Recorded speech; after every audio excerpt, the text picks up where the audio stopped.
Fat is bad for you. I just pop a pill and I'm fine. Meat is murder. It's time for bad food punishment. It's time for real nourishment. It's time for the nutrition heretic. The following program is provided as information only and may not be construed as medical or health advice. It is not intended to diagnose, treat, or cure any disease. No action or inaction should be taken solely on the basis of the information provided here. Please consult with a licensed healthcare professional or doctor on any matter relating to your health and well-being.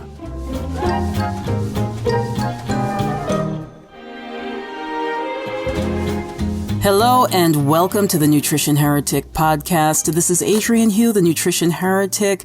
Good to have you here today on the show. We're having a very special guest, and it's really freaky the way that we met, but we'll get into that in a minute. This is actually related to, in its own way, an episode we had a few weeks ago with Sandy Radomski of AllergyAntidotes.com. She's also the founder, one of the founders of the Ask and Receive Energy Psychology protocol, which was fascinating. I think you guys maybe remember that I was complaining that I might be allergic to my husband because every time he comes from the mainland back to Hawaii, I seem to go into itching fits. And he's here right now. And actually, I did go into an itching fit recently. So I'm still trying to work on that. It seemed like it was getting better, but now that he's back, I'm not so sure.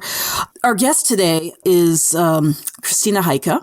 She is a new decision therapy practitioner, and it's really funny how we met, because I was in a local thrift shop and I found this book called Your Body Remembers. Now, if you guys remember the episode with Sandy Radomski, we talked about how the body records memories and often trauma in different ways. We even talked, I believe, about a little boy who became allergic to broccoli after eating his favorite broccoli soup and then having a neighbor walk in with his dead dog, and it sent a negative message through his body that he could no longer eat broccoli, which was his favorite food, by the way. So in my case, I had healed myself working with a doctor. I healed myself primarily through food and treating various conditions, heavy metal toxicity, candida, food allergies, et cetera, et cetera. And then I get into a car accident, and what went through my head during the accident was I was rear-ended by an 18-wheeler, and what went through my head is that I was going to be decapitated. Immediately following this accident, I gained 20 pounds eating nothing more than cucumbers and a little bit of hamburger meat.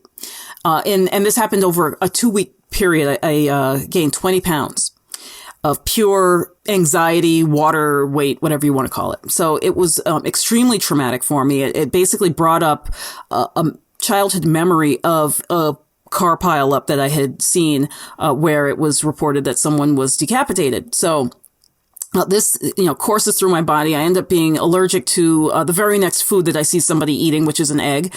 And I'm still working on it, to tell you the truth. Trying to get to the core of this has been quite a difficult thing. And every once in a while I see little windows of hope, and it always seems to come through different areas of energy psychology. So anyway, I find this book called Your Body Remembers, written by a woman by the name of Candace Blakely, and she was the founder of New Decision Therapy. After reading this book, I'm totally jazzed up, and I go to see what Candace Blakely is up to today, and I find out that she has died. One of the posts that I see was on Facebook, and it was written by Christina Heike, explaining to Candace's followers on Facebook that she had died and the terrible circumstances of her death. So Christina Heike, welcome to the show. Thank you so much. And Happy to be here. Oh, thank you so much. It's been hard for us to kind of get our schedules together, and I'm so glad that you were able to set aside time. Before we move any further, I want to mention that besides being a new decision therapy practitioner who had studied for years under Candace Blakely, Christina is also a holistic health coach. She's a yoga and meditation expert. I got to have you back on the show for yoga and meditation another day because we talked a little bit before this interview, and she had some really fascinating heretical things to say, considering what the establishment thinks in this country thinks about yoga and meditation. And then she's also a special ed physical education and psychology teacher. So tell us a little bit, before we get into what the therapy is, tell us a little bit about Candace and how she came to discover new decision therapy. Well, Candace was actually originally a dancer. She studied psychology. She learned with and worked with chiropractors, and she synthesized all that she learned and experienced into that new decision therapy modality. She realized that our body knows the truth, and not our mind necessarily, which is a very fluent and flighty kind of thing. The Buddhism calls it the monkey mind for a reason, right? Yeah. But our body knows the truth. And if we're really in touch with our body, with our feeling body, we know our truth. Yes. And that's what she created. She created a way to really access the body's truth and to release the blockages that hinder us to have access to that truth and to that connection with ourselves. Yeah, I've got to say that since I had this accident, I have found, and this accident, by the way, is going back about 16 years that I had it. And but I did meet several people since then who had similar experiences. A car accident set off some cellular trigger that caused them to retain a ridiculous amount of weight in a really short period of time, not changing anything with their diet or their exercise level or any of that stuff that we normally turn to when we think of weight gain. Yeah, I could see that happening, definitely. Yeah. Yeah, so it's not, so I think there are a lot of people who are experiencing that, and they just haven't had anyone validate it, that this is true. You know, if anything, I know quite a few of them said that their families, their doctors, everyone thinks that they're just lying and they're pigging out on fig Newtons in the middle of the night. Oh my God. Well, that's also an option, right? It is an option, but it's not, it's such a simplistic concept that. I'm kidding. Yeah, obviously. no, I know that you're kidding, but I'm just saying that, you know, as far as the doctors and the so-called experts who rely on that, after a while, you know, you hear this story so many times, you have to eventually realize that it's happening. And unfortunately, most people don't realize that this stuff happens until it happens to them. That's right.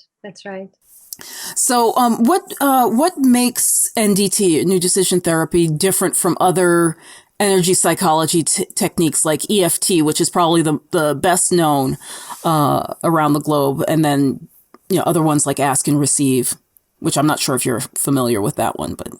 Not necessarily, and I'm not an expert on any of those. So, right. You know, I can tell you what makes it outstanding from my understanding. Okay. I think EFT, for example, you have to repeat again and again when necessary. New decision therapy really is peels layer by layer. You know, it releases layer by layer, and what is released remains released. Right. So you actually can work with between 5 and 10, maybe 12. It depends a little bit, of course, on your personal history and how many blockages there are to release. You can work through your past blockages. Right. And that doesn't mean you're not accumulating new ones, but it's a whole different ball game. When you release that whole baggage you're carrying from childhood on. Right. then you might just release whatever the last relationship that broke your heart or something. Right. Yes. Well, EFT does something similar in that it does go layer by layer. Gary Craig, the founder, will often talk about the layers being pulled back in terms of EFT. However, with NDT, do you see this kind of chasing the pain? In other words, with EFT, that this just using pain as an example. Often someone will come to me and they'll say that they have, let's say, a migraine, and we'll tap through the migraine. We'll get rid of the migraine in a few minutes, 5 minutes. But then towards the end of it, they'll say, oh, well, now it's in my wrist. Now I've got pain in my wrist, or now I've got it in my knee, or, my foot, my butt, whatever. So, and what ends up happening is it usually you don't usually have to chase it too far, but often it will manifest somewhere else. The body is looking for a home, and you just have to tap it away until you chase it out of the body completely. Is there any recurrence of these underlying layers in other forms when you're going through NDT? Have you encountered that? Well, I think the approach seems to, from what I'm hearing, a very different one. It's not that I'm saying, okay, you have a migraine, I'm doing NDT with you. It's an inner process of letting go of anger, of regret that has built up in the past, starting from childhood, that creates basically our patterns, our patterns and our buttons. Yes. That people push. We're letting go of those blockages on a cellular level in the body through the technique of NDT. Right. And sometimes it depends on, migraine has a very good chance to be released by that too, because it's often related also to emotional parts. Yes. So whatever portion the illness you have is related or is caused by past emotional impact, yes, that can be healed. Right. But if someone, for example, has a migraine because they react strongly to certain types of food or red wine or whatever, then NDT will not affect that. I see. Okay. NDT is not a food thing. Unless the food sensibility is related emotionally again. Right. Okay. So we'll take care of any emotional part that is connected to a disease. And just recently, a client had amazing results and has stopped taking her medicine, actually. Okay.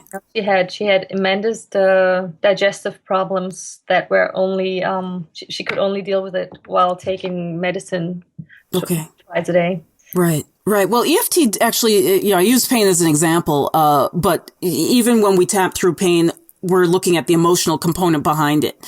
It doesn't necessarily always go back to, say, childhood, but EFT does. It means an emotional freedom technique. So whether it's pain is just kind of one of the easier examples to use, but there is often tapping into that, what Gary Craig calls the distortion in the energy system, where the inside the body there's that that negative memory that just gets lodged wherever.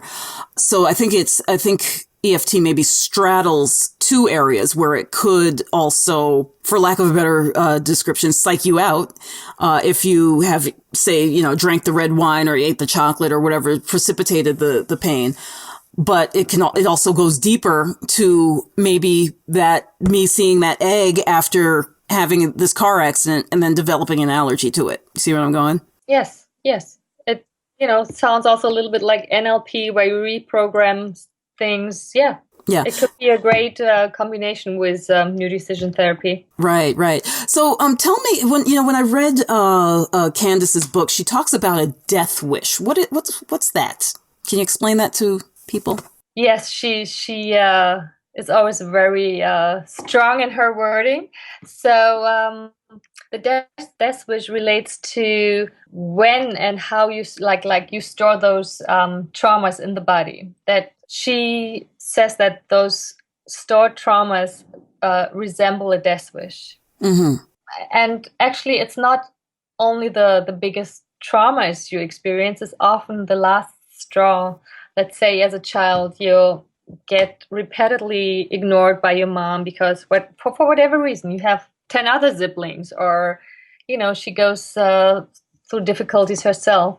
And at one point, it's like, oh my God, she ignored me again. If life is like this, I don't want it. Right.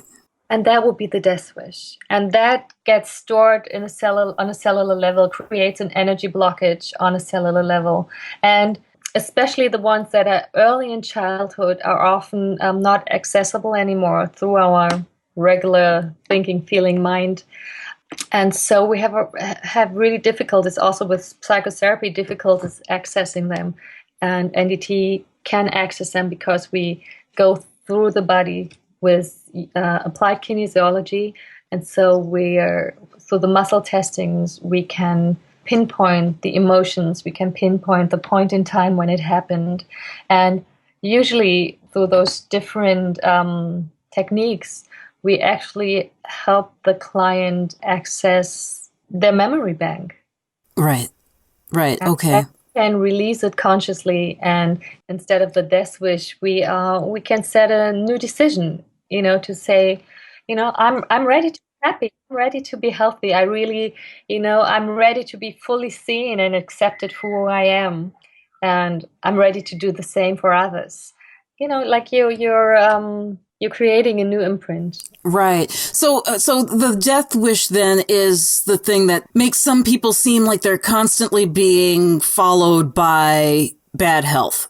Yeah. In my case, any little thing that sets my system off seems to result in me getting a rash. The cure is always different for me. If, it's too cold outside, I get a rash. If I get annoyed, I get a rash. If I get, it's literally an irritation, right? Something that's irritating me.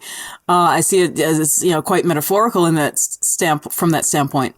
It could be like a psychosomatic reaction. Basically, your body, like often our bodies are so precious. They're really showing us something is going on. You need to pay attention, because we often just don't pay attention to what we feel, what's going on. If it's not really adding up to a rash, you can't ignore it. Or a migraine, that you can't really ignore that.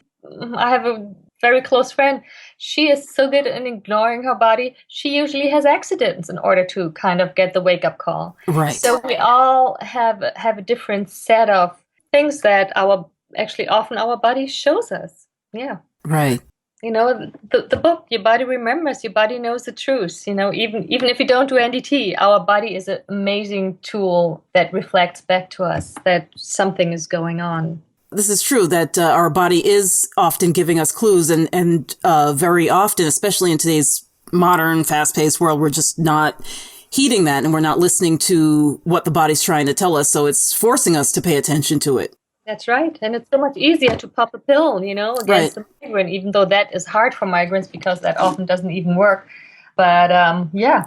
One of the things that I've noticed, and maybe this is what the practitioners of acupuncture, how they developed it, is that often when I do get an irritation, a rash, something showing up, that's the point where the acupressure or acupuncture should happen.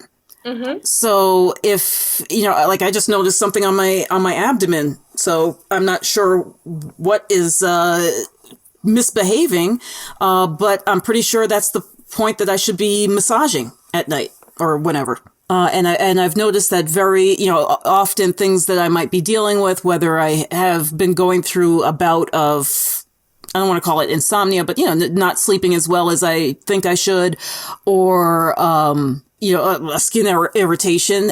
Often it's literally just a point that I need to be massaging is the answer. And I find that actually is a way that we can start to pay attention to our bodies. So do you hear that, folks? If you got, like a little something on your forehead, maybe you need to rub it.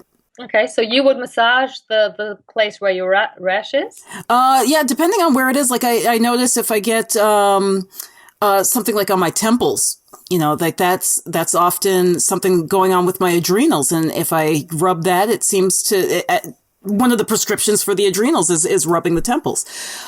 So that's a reasonable assumption, I would think. Okay. That certain times that you have these irritations, places that itch and things like that, your body's trying to tell you, hey, rub me, See, massage me because I'm telling you that something else is going wrong. well, from an Ayurvedic standpoint, it's really also one of like the different energies going astray and being out of balance. Oh yeah. So, and that way, I wouldn't necessarily go to the point and rub it, but rather deal with the energy, especially when insomnia and so on. The Vata energy is running high. You need to, take herbs or certain foods in order to lower it. Right. Well, actually, that's what I was going to say is that when I look up the acupuncture charts and the acupressure charts, relieving that is often in those exact points where I happen to have the irritation. Yeah. You see what I'm saying? So that's what I find fascinating about the body talking to us. So, tell me about, actually, what I'd like you to do is to walk us through a little bit of NDT. What does a typical session that you would do with someone, what does that look like? Just so that people can get a real clear understanding, or maybe not a really clear understanding, but, just point them in the direction of what they would expect if they were to work with you, if they had something to clear. You can use me as a guinea pig. Well, I would need to see you right now. I see you. So, okay. So it does rely on visually seeing the person. Let's put it that way. I could do a mini version of it, which wouldn't be the full experience. Right. Muscle testing, obviously, you need to lay your hand on somebody. There are some ways of doing it via Skype, but it's nothing I would do during an interview right now. Right. It's really something where we need more time and privacy. So it starts with having a conversation, even though that can be, depending on the person, that can be brief, that can be longer. People have different needs of sharing what's going on. And I'm an empathetic listener. It's just not like I'm not doing that much with what they tell me when I start the NDT. Okay. It's like the NDT is really asking the body, not the mind. Right. And so we have a conversation. It helps me understand the person better and what they're going through. And then there's a very special and unique portion of it. It's clearing denial for the applied kinesiology. It's clearing denial, rubbing, back to rubbing, certain points and holding certain points and with some breathing technique. And that basically really resets the body so that it's open and ready to tell the truth. And that's really unique. Often applied kinesiology is used to without that, and then there might be interference. And so that's a very unique part that also creates a basis that often, like in a psychotherapy, the trust and connection between the therapist and the client, that takes often like half a year to set that kind of basis. Mm-hmm. That's done in a very short amount of time. And then again, with applied kinesiology, actually, let me trace back to the denial part. So it's really asking the body through applied kinesiology and certain placement of hands, it's asking the body, do you know your truth? Are you ready to speak your truth? And are you ready to listen to someone else saying something to you? And are you ready for input? And those three components, and we, first I test where it's off, and often it's off completely. Often it's not even clear, that the truth is not even transparent to the person themselves. And that changes dramatically session by session, So if I work with clients, ideally I have, if we have enough time, we're in the same city, we can do a once a week session, and that clearing of denial after a few sessions, it's going to hold up. Right. And that's really beautiful. So people go much more authentic and clear through their week, through their life. Right. So is this why someone might be really overweight and constantly dieting and almost to the point that they are addicted to dieting, but never seem to lose weight. If anything, they maybe gain weight or they lose it and then they gain it right back. Is that denial part of what we're seeing there? I could imagine that it has to do with denial. Yes, even though this denial is really like even deeper. But yeah, I could see that connected. Yeah. Right. Or what, and I shouldn't even necessarily use weight loss, but, any health condition where you're not taking your supplements or you come up with excuses why it's not going to work for you. And it's the person who drinks a cup of coffee at night and says, oh, no, it's not the coffee keeping me up. Exactly. And that's part of the death wish, actually. Right, exactly. Just self-sabotage. Sabotaging yourself over and over again. Yes, well, your mind tells you, oh, I try my best, but why should I not drink those 2 bottles of Coke every day? Right?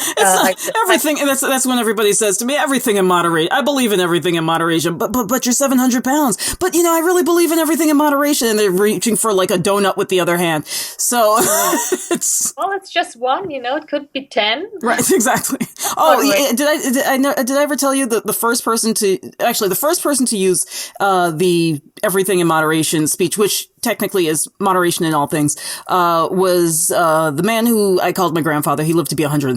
The second person who used it was a 38-year-old woman who ate half a bag of donuts every day and a large Dunkin' Donuts coffee that was mostly sugar. That sounds delicious. Yes, and she said to me as she had like the third donut in her mouth, well, I believe in everything in moderation. I can't figure out why I'm always sick and overweight, but don't make me eat steak though. That's that's pushing it. That is the self-sabotage that's rooted in what Candace refers to in her book as a death wish. Okay. It's like not fully loving yourself, not fully allowing yourself to be who you are, because in the end you have internalized what you've learned during your childhood, and if you have been ignored in your childhood, you will unconsciously ignore yourself as well. Right. And that is really amazing to see that over and over again. So the deepest hurt from childhood is actually something we do over and over again to ourselves. Right. Yeah. I don't know why Donald Trump comes to mind right now. I really don't want to give him any more platform. I hear you. I have decided even that advertisement is advertisement. Yeah, it's true, and he knows that. But I guess what I'm saying is just how people how the hurts of a childhood can follow people around in the most insane ways. Of course, they follow all of us humans around because we go through a similar setup, and then there's better ones and not so good ones, right. And terrible ones.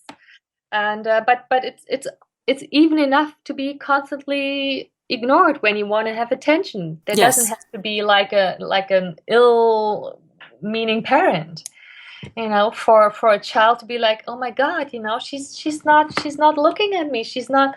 I say, Mama, look at me, and she's never looking. Like, what's wrong with me? Why is she not like? That's how children take it in. Yes. And as I said, it's amazing to me that we actually take that on. We take that on, make it our own, and think that's how it's supposed to be. That's, Right. Now, this is something where even though there is an element of EFT, I'm going back to this as the default because it's what I have studied and I think more people are aware of. But with EFT, there is, I don't want to say that there's not a conscious level, because often you do have to work with someone as to what they really want, because often we say we want one thing, but all of our behaviors point to something else. With NDT, it seems like it's a bigger part of the picture, I want to say, because when I was reading the book, I had originally, I'm reading through the book and I'm seeing it's talking about releasing these negative memories from the cells so that people can, function optimally the way they should or want to. But then there's also this conscious level of getting rid of the death wish. And am I understanding this correctly, that there is a little bit more of this, the conscious mind, in the sense that of making this new decision? Well, it certainly is a conscious choice to do that. Definitely. We're working out of the body into the mind and back into the body. Mm-hmm. So maybe I continue explaining the step-by-step how the session works. And then in terms of the self-sabotage, Ken is often called that the T-shirt theory. So, on the front of our T-shirt we have, "Oh, look, I'm so sexy, I'm so beautiful, make me your wife," and on the back of the T-shirt it says, "Oh, I'm crumbled. I have always been ignored in my childhood. Ignore me, please." Right. So it's like, it's that we're not in touch with both messages, and we are not integrating them. Even better, releasing the one on the back and reframing the one on the front. Yes. And that's, you make a new decision, you release the back and put out a new message to the universe, to the world, to the people around you. Oh, okay. Yeah. That's the self-sabotage part. In terms of the session, so we have clear denial. Okay. Again, through muscle testing, and acupuncture points that stand for certain things. We're gonna go into checking which emotions are, how would you phrase it, are involved. Mm-hmm. Yes. And again, with muscle testing, acupuncture points, we're checking if the health is strongly impaired by the death wish, by whatever is troubling you emotionally. That's how I phrase it. I don't use that word much, the death wish. And then we go in the mirror, and in the mirror we check which gender side, is it male or female, that emotion is connected with, so depending on in which eyes weaknesses show up, again with applied kinesiology, you will find, for example, you will have the emotion of anger connected with the same sex. Let's say you're a woman, you will have connected the emotion of anger with the female line and female players in your life. Ah, I see. Yeah. And then there are different approaches. You could go through the cast of characters and look at that. I prefer to go into the point of time. Again, with muscle testing, you find out around which age that happened. So usually it's like whatever, between 4 and 5. And then you start all in the mirror. You start walking the person through. So what happened in that time? Did you start school? Was there a move? Did your parents, like, what was going on with your parents? Did they separate? How was your home situation? How was, the next layer, other family members, female teachers, and then you, again, with kinesiology, you check the different names you have, the person, your client, has given you, and see which one has had an impact, a negative impact. And sometimes it's very surprising. It's not necessarily that they have done something bad. I just recall something. One client had a grandmother she totally loved, and that was her go-to person in that family. And when something happened to her, to that client, she got in a lot of trouble with her parents, and the grandmother did not defend her. Mm. And that not defending had such an impact on her trust and on her self-esteem that it created a blockage on a cellular level. Meanwhile, the grandma might not even have been totally aware of what has gone on. Exactly. And, so that client was totally surprised that there was something going on with her grandma, her most beloved family member. Right. So then when she cleared that, how did her life change? What changed for her? What was she working through? Was that resolved or on the path to becoming resolved? Well, that was one mosaic piece of being resolved, and she is getting more and more successful in her business. That was very important. And she is on the verge of finding a new partner. Yes. Okay. So removing blockages, like you said, that's one mosaic piece in a much larger puzzle. Let me rephrase that. Clearing the grandmother is one mosaic. one piece. Right. Clearing, like if you clear all the pieces, you have a full picture, and then you're back into being fully connected with yourself, being Yes. really in your skin, connected with your emotions. So then, okay, let's say that she realized it was the grandmother. How do you go to clear that now? Well, we're gonna find out what it was, because she was like, "What? My grandmother? No, can't be. I love her. She was the best thing in my childhood, the best person." And then bit by bit, we would speak about it, and until I understood that it was the grandmother not defending her in that situation, or not having her back, that hurt her. Right. It's so interesting because our grown-up mind, or quote unquote grown-up mind, Yes. is often telling us, "Oh no, I mean, like, how could she have known about it? Oh no, it's not, it hasn't happened." Or, "Well, but she did her best," and we think we already have all the forgiveness and insight into the other person, but the emotion, the raw emotion, the child in that has felt left alone. And Right. we're not acknowledging it, because everything else points to, well, but she was always the best person in my life. Right. So then acknowledging it is enough, or is there something deeper that ends up happening? Well, we're walking. I mean, acknowledging is a big deal in any Right. situation in life. That's the key to work with anything. If it is in yoga, to acknowledge what you feel in your body, to acknowledge what's going on without already wanting to change everything. We all want to change, especially discomfort or emotion we don't like. But acknowledging is the key. Giving that part within ourselves at least that moment of, "Oh yeah, I hear you, I see you, I feel you." Mm-hmm.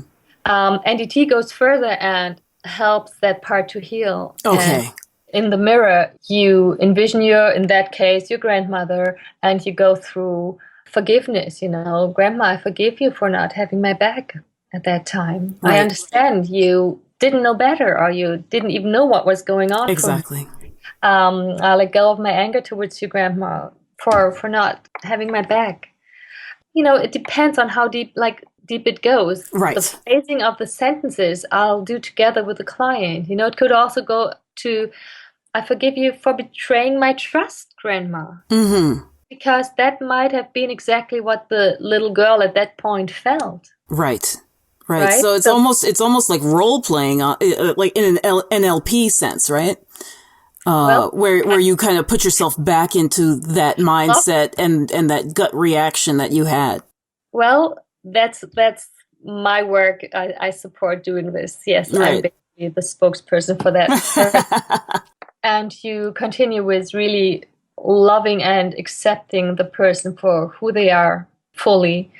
And often within that process, people start, releasing through tears, or, they're really feeling it again. So it's really amazing to see. And it doesn't have to come out in tears, but people really feel the Right. feeling they have forgotten or negated. Right.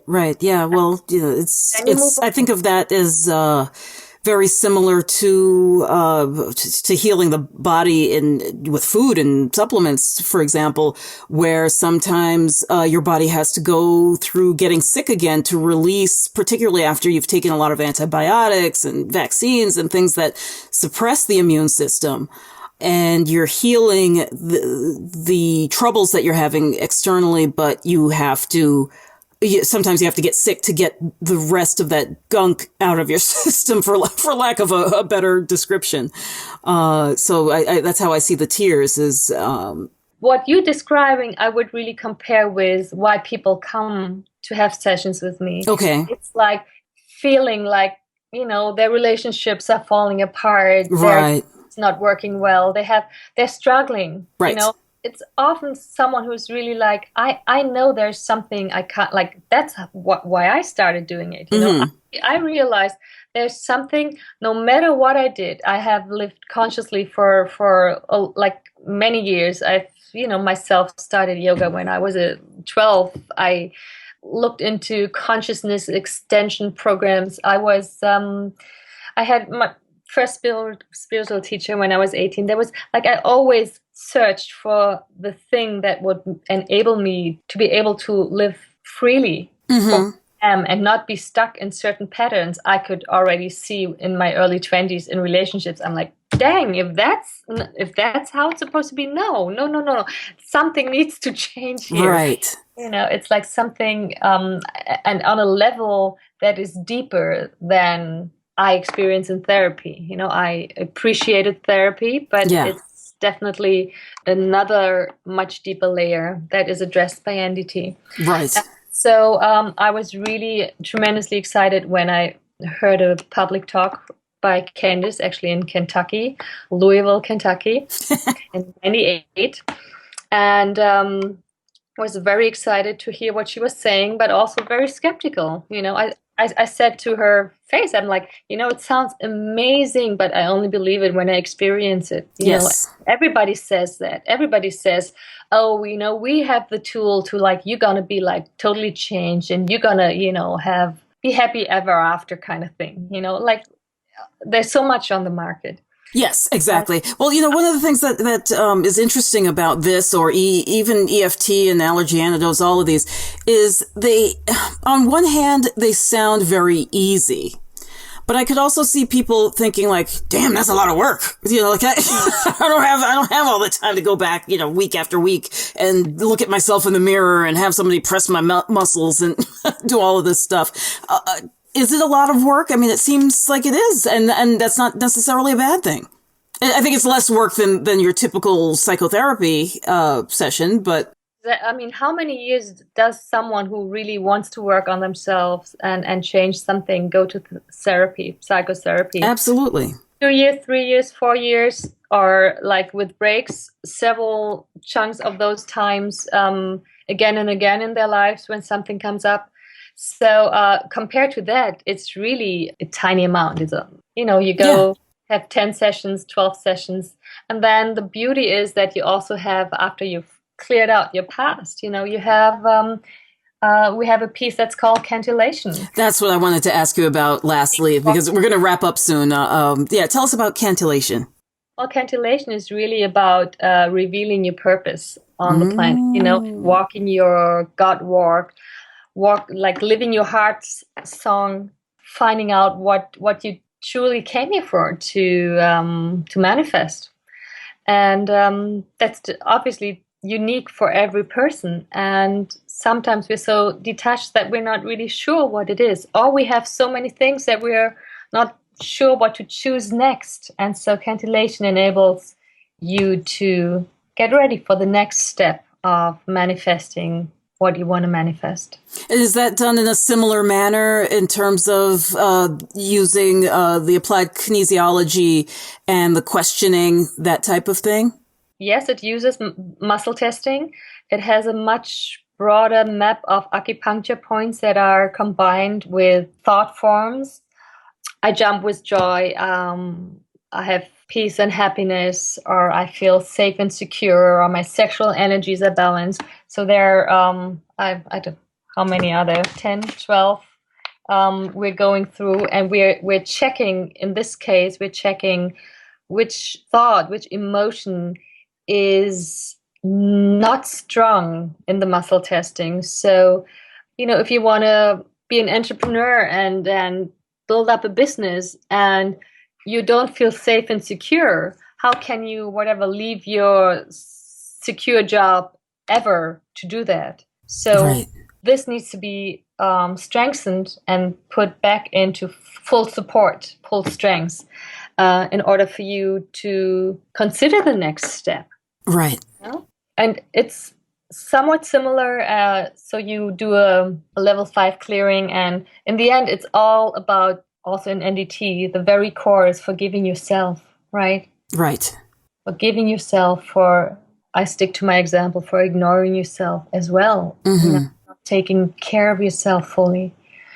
And cantillation can only, like, you can only do cantillation when you have finished the NDT process. So that, you have cleared your base.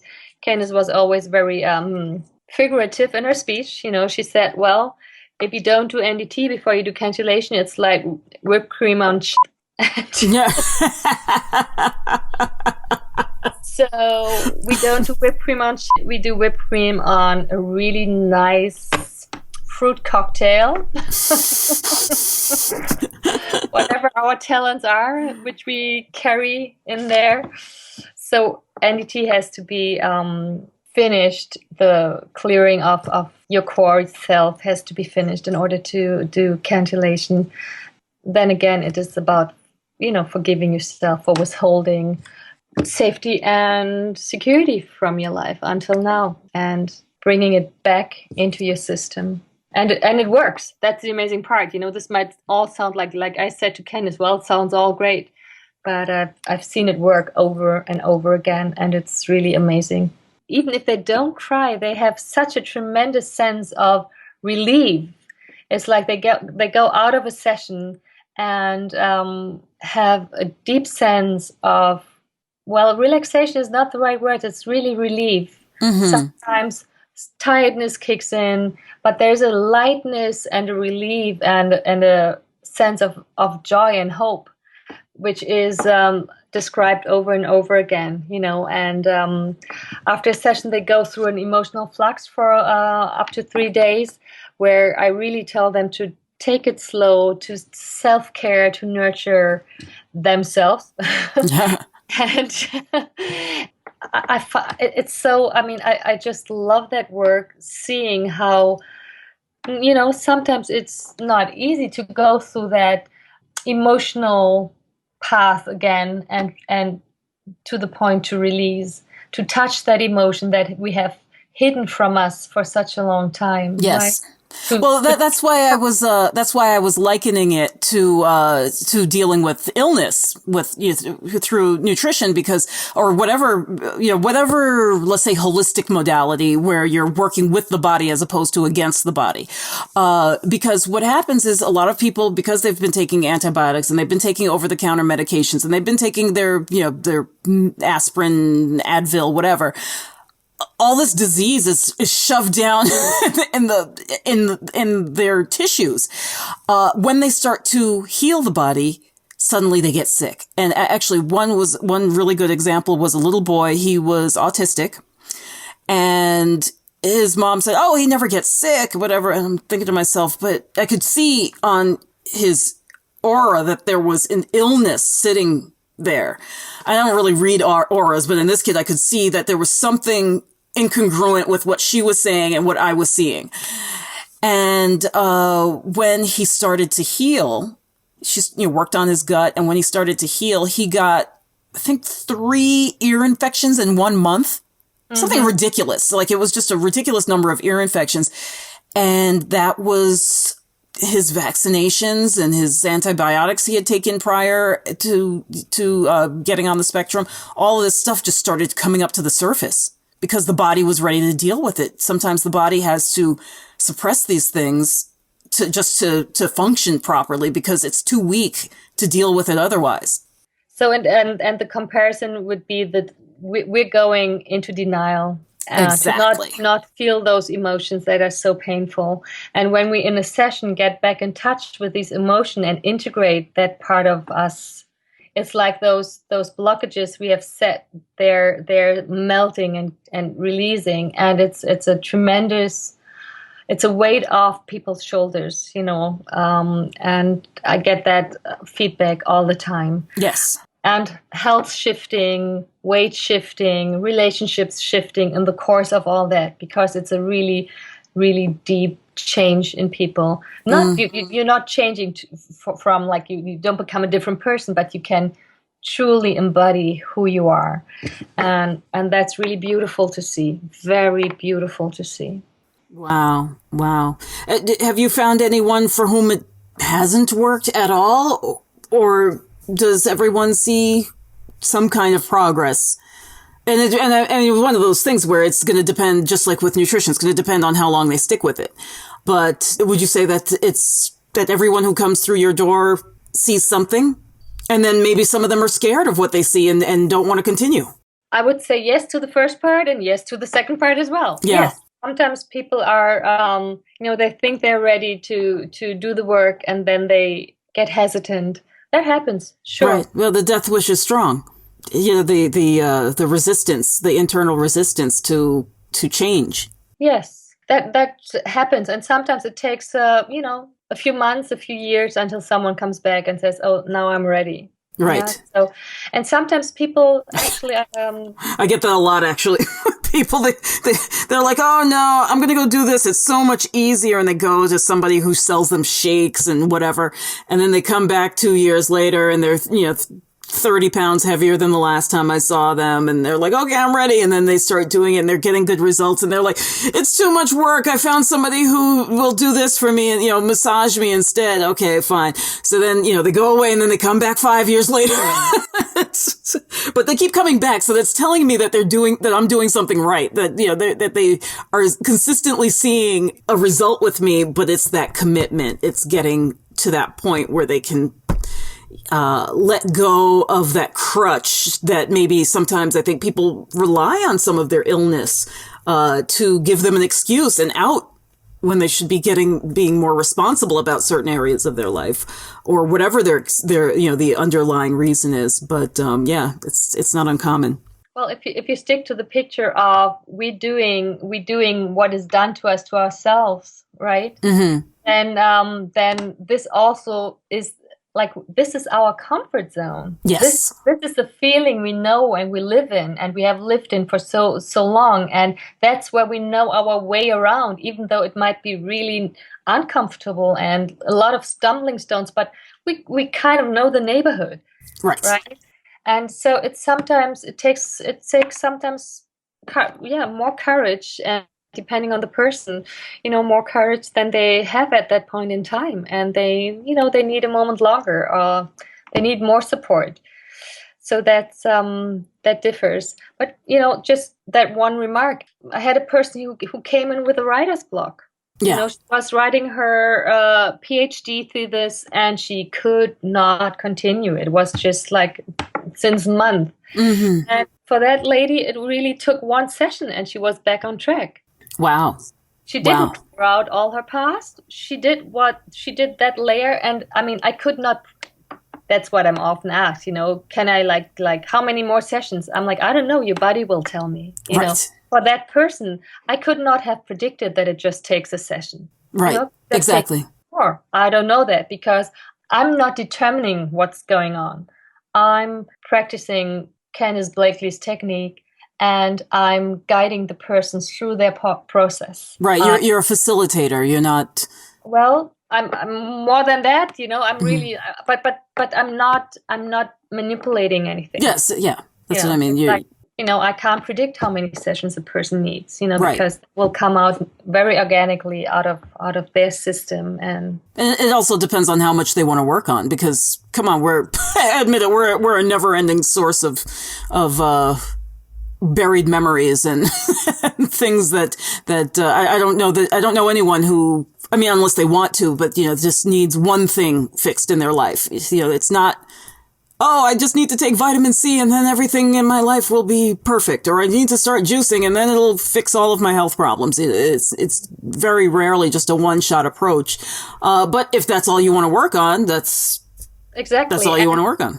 And the beauty is, one session is releasing a big chunk of your emotional baggage, and it remains released. So whatever you can do is very, very precious and valuable. Right. So it's not that I would say, oh, you just had one session, that wasn't worth your while. No, not at all. That was an amazing step getting closer to your true self. Right. And so I have also, I worked with clients in Houston, and I was just there a short time. So, people just had one session, and it's amazing. And I could come back after a year, and I can continue working with them, and and they're making progress. Right. So it's not that they don't fall back. Yeah, that's awesome. And that is really amazing. And what I see here when I work, like someone is purchasing a 10 times package, it's really amazing. We're really getting we're getting closure for the past. That's fantastic. Can you do this? You alluded to the fact that you may not be able to because of the muscle testing. Is this something that you can do remotely, like via Skype? I am in the middle of developing that. Okay. Yes. That's my future plan, because I want to have more people have access to that. Right. And it may be something where, because I don't know if you've ever done surrogate muscle testing or asking your body to represent the person on the other end of the line, but there have been, I know Sandy Radomski does that. So that's one area to look into. But it may require the other person to understand how to muscle test themselves. I don't know. Well, surrogate muscle testing definitely works. I will also work what you said through my body, and I will find out the best solution and have people come forward and doing it via Skype as well. Awesome. So I think that's going to be great, and I also worked in Croatia, for example, in Zagreb. I have clients, and being in New York City, I obviously I'm not present in all of these places at the same time. Yeah. So not yet there. Okay. All right. Well, Candace, thank you. Candace, Christina. Sorry. Christina, thank you so much for being with us today. I hope that everybody found that as interesting as I did, because I think we're all working through things, especially not only for ourselves, but for our children. And this really does go deep. And I would imagine that trying to help your children, particularly if your children are getting into a rebellious stage and things, that might help to alleviate some of those issues. Candace will, I'm going to do it again. Dagnabbit. Christina, I'm sorry. I know that I'm looking at your name too. And I'm like literally looking at your name and I'm saying Candace. Well, Candace and I were very close. I think I'm channeling her, or you are. And because we're client therapist, I was a personal assistant, and then we became close friends and have, had a deep soul connection. So, that's okay if you call me Ken. I've never done this to a guest before. I apologize. Thank you for being with us today, Christina. Your website is newdecisiontherapynyc.com, and people can read over there about NDT, which is New Decision Therapy, as well as Cantillation. And you have your programs, I believe, listed on the website, and future programs. And you and I are actually talking about doing a program together. So I think that's going to be awesome. Yes, that's very exciting. That's going to be a great combination of nutrition and the emotional work. I think that's going to be great. Right. That's preventing people from getting where they want to be health-wise. Exactly. And we're going to actually combine it with the yoga program. Yes. I think we're going to put some yoga in there, and I'm going to be working on some acupressure points. So we're going to it's going to be very comprehensive, so that people can get their bodies in agreement and their minds in agreement, their subconscious minds in agreement with where they want to go. Exactly. Aligning body, spirit, mind. That's woohoo. That's what we're going to do. All right. Come on board. Okay, great. Well, thank you so much. And, if you have something that you would like to offer to our guests, our listeners, just let me know and we'll tack it onto your page on the blog. Great. Wonderful. And on my website, everyone can contact me, can get out their questions and get more clarity on, what I'm offering and what is possible. And I'll be happy to, answer all those questions. All right. I'm thinking about something. Ooh. Okay. All right. Thank you so much. And thank you for being with us. Thank you for listening. Thank you, Adrienne, for having me. And everybody else, have a wonderful day, a wonderful life. Okay. Thanks. Bye. Bye. The Nutrition Heretic podcast is a production of Savor the Journey LLC. Our audio editor is Nikola Popovich. Our podcast manager is Crystal McLean, and our operations manager is Linda Hansen. I'm your host, Adrian Hugh, the Nutrition Heretic. You can find us at nutritionheretic.com, where you can download the Nutrition Heretic's free shit list of 7 health foods to avoid like the plague. You can also listen to previous episodes at nutritionheretic.com/podcast. Be sure to like us on social media for updates. Our Facebook page is facebook.com/nutritionheretic and on Twitter at NutriHeretic. Contact us with show ideas, questions, or if you just want to be a guest. And don't forget to rate our podcast on iTunes and Stitcher. Thanks.